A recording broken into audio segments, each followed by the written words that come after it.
But how did things change after Martin Luther king? అంటే Martin Luther king ముందు face చేసిన problems కానీ లేకపోతే ఫేస్ చేసిన సిచ్యువేషన్స్ కానీ మార్టిన్ లూథర్ కింగ్ తర్వాత ఎలా మారాయి? యాక్చువల్లీ అంటే difference was really in a positive way. అంటే ఇప్పుడు మళ్ళీ ఎవరు కూడా నన్ను డెబ్యూ కదా అనరు, ఇంకా పోయింది. అది చాలా రిలీఫ్ అనమాట. అంటే ఎందుకంటే వెళ్ళి ఎంత గొప్ప ఐడియా పిచ్ చేసినా మీరు ఇంకా మూవీ తీయలేదు కదా, ఇంకెవరన్నా ఉన్నారా మీకు like you know on top of you to guide you అని. Sorry to interrupt, but Martin Luther King కి ముందే మీకు దాదా సాహెబ్ ఫాల్కే వచ్చింది కదా? Yes, for a woman who climbs trees అన్న ఒక మూవీ, డాక్యుమెంటరీ మూవీకి వచ్చింది actually. Yeah, and but yeah documentaries అసలు కౌంట్ అవ్వవు మన దగ్గర. బట్ యా, అండ్ ఇప్పుడు అవుతున్నాయి. ఇప్పుడు దాని ఎక్స్పోజర్ పెరిగి అంటే లైక్ యూనో ఆస్కర్స్ వచ్చి ఎలిఫెంట్ విస్పరర్స్కి అట్లాగా it's coming out there. But నేను తీసినప్పుడు అప్పటికి లేదు. సో యా, లైక్ అంటే ఆ డెబ్యూ డైరెక్టర్ అనే ట్యాగ్ పోవడానికి చాలా టైం పట్టింది. And because I was educated and film degree ఉంది కాబట్టి నాకు ఓన్లీ 5 years పట్టింది, 4 to 5 years. It's very short time. అంటే కన్సిడరింగ్ హౌ లాంగ్, అంటే చాలా ఇండస్ట్రీలో చాలామంది లైక్ యూనో డెకేడ్స్ కూడా ఉన్న వాళ్ళు ఉంటారు. బట్ నాకు అది చాలా షార్ట్ టైం అని I'm very grateful for that. But at the same time అది ఉంటుంది. సో డెబ్యూ అని. సో నవ్ ఇప్పుడు అది పోయింది. Now if I go pitch they won't seize like you know debut. నన్నే తిరిగి అడుగుతున్నారు ఉన్నాయా స్టోరీస్ ఉన్నాయి.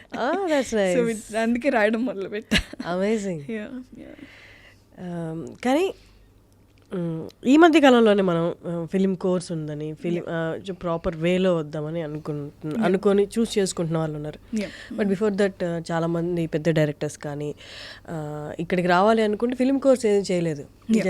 సో అక్కడ ఒక చిన్న కాన్ఫ్లిక్ట్ ఒపీనియన్ ఒకటి వచ్చింది, ఎరేజ్ అయింది. ఏంటి అంటే జీవితాన్ని చూసి సినిమాలు తీయడం అనేది, అండ్ ఇంకొకటి ప్రాపర్గా చదువుకొని క్రాఫ్ట్, అన్ని క్రాఫ్ట్స్ గురించి తెలుసుకొని వచ్చి సినిమా తీయడం ఒకటి. ఈ రెండిట్లో వాట్ ఈజ్ యువర్ ఒపీనియన్? ఏది, I don't want to ask ఏది బెస్ట్ అని నేను అడగలేను, బట్ మీ ఒపీనియన్ ఏంటి రెండింటి మీద? సి ద థింగ్ ఈజ్, జీవితాన్ని చూసి సినిమా అనేది I believe is either a rehearsal of life or లైఫ్లో మనం ప్రాక్టీస్ ఆఫ్ లైఫ్. అంటే మన లైఫ్లో ఏం చేయాలనుకునేదాన్ని ప్రాక్టీస్ చేస్తున్నాం, రిఫ్లెక్ట్ చేస్తున్నాం సమ్ టైమ్స్ సొసైటీలో జరుగుతున్నవి, ఆర్ రిహర్స్ చేస్తున్నాం to give a certain emotion to the audience. Shared experience ఒకటి క్రియేట్ చేస్తున్నాం. దీంట్లో ఏది కరెక్ట్ అని మనం చెప్పలేం. ఇప్పుడు ఆర్ట్లో లైక్ యూనో పికాసో కానీ వ్యాంగో కానీ ఆర్ట్ స్కూల్కి వెళ్ళారా అని ఎలాగైతే అడగలేము, same thing we can't do the same thing here. ఎవరి స్టెప్స్ వాళ్ళవి. ఇప్పుడు నాకు 16 ఏళ్ళకే తెలిసింది నేను ఒక ఫిల్మ్ మేకర్ అవ్వాలి అని అనుకుంటున్నాను అని చెప్పి నాకు అదృష్టం కొద్ది తెలిసింది. సో నేను వెళ్ళి చదువుకున్నా, నాకు ఆ పాసిబిలిటీ నేను క్రియేట్ చేసుకున్నాను ఓవర్ ద నా ఎక్స్పోజర్ కానీ నేను రీసెర్చ్ చేసి, and it all worked out. But that doesn't mean that everything అందరికీ అట్లా వర్కౌట్ అవుతుందని we can't say. But film you need to learn film making because that will show a very different side of you. అంటే ఇప్పుడు set మీదకి వెళ్ళి మనకి camera ఎలా ఉంటుందో కూడా తెలియకుండా తీసే సినిమాలు ఒకలా ఉంటాయి, అండ్ తెలిసి సినిమాలు ఒకలా ఉంటాయి. బట్ ఒకటి బాగుంటుంది ఇంకోటి బాగుంటుందని నేను చెప్పట్లేదు. It will just that feel, ఈ సినిమా ఒకలా ఉంటుంది, ఈ సినిమా ఒకలా ఉంటుంది అంతే. జస్ట్ బికాస్ టెక్నికల్ స్టఫ్ అన్నీ గొప్పగా ఉన్నాయి కదా అని అది గొప్ప సినిమా కాదు. బికాస్ కథలు చెప్పడం అనేది ట్రైనింగ్ ద్వారా ఫార్మాట్ నేర్చుకోవచ్చు, కానీ you can't learn emotion. Emotion comes from life only. So even మా స్కూల్లో కూడా they taught us how to, ఒక ఐడియా ఉంటే దాన్ని ఎంత బాగా ప్రజెంట్ చేయొచ్చు, ఎంత ఎఫెక్టివ్గా ప్రజెంట్ చేయొచ్చు నేర్పించారు. కథ ఏం చెప్పాలో నేర్పించలేదు, అది ఎవరు నేర్పించలేరు కూడా.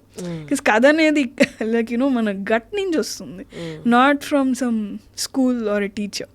So you have to become a story teller first, like know that you are a story teller ముందు, then you learn craft to create it. అది ఒక డైరెక్టర్ దగ్గర పని చేసి నేర్చుకుంటున్నామా, ఫిల్మ్ స్కూల్కి వెళ్ళి నేర్చుకుంటున్నామా అనేది మన రీసోర్సెస్, మన ఎక్స్పోజర్ బట్టి ఉంటుంది, is what I believe. So ఆ whole battle of film school and not film school అనేది it's just a matter of opportunity and means. అంటే మనకి రీసోర్సెస్ ఉన్నాయా లేదా, లేకపోతే అవకాశం ఉందా లేదా, మన పేరెంట్స్ ఒప్పుకుంటున్నారా లేదా అనే వాటి మీద ఉంటుంది తప్ప అదేదో అలా ఉంటేనే నువ్వు మంచి ఫిల్మ్ మేకర్ అని కాదు. I don't believe that at all. I mean, we have examples, like a lot of examples, like, you know, where we haven't, there are directors who came with zero experience and made brilliant movies. So, and then we have like very educated directors who are making brilliant movies or either not making good stories. So it really individual level lo ఉంటుంది. అంతే మనం generalise చేసి just చెప్పేయలేం, statement చెప్పేయలేం. See, ఒకటేది చెప్పగలను, ఇప్పుడు నేను film making నేర్చుకోవడం వల్ల నాకు చాలా గ్యాప్ అనేది తగ్గుతుంది, లెర్నింగ్ కర్వ్ తగ్గుతుంది. నేను ఆల్రెడీ క్రాఫ్ట్ నేర్చుకుని రావడం వల్ల నాకు ఎక్కువ టైం పట్టదు. ఒకసారి ప్రాక్టికల్లోకి వచ్చి ఆ టైం తగ్గిపోతుంది. అదే ఇఫ్ యూఆర్ డూయింగ్ ఇట్, ఆ ఫస్ట్ స్టెప్ సెట్లో అడుగుపెట్టి నేర్చుకుంటున్నాం ఎవ్రీథింగ్ అంటే it takes a little longer, అంతే, అంతమించి.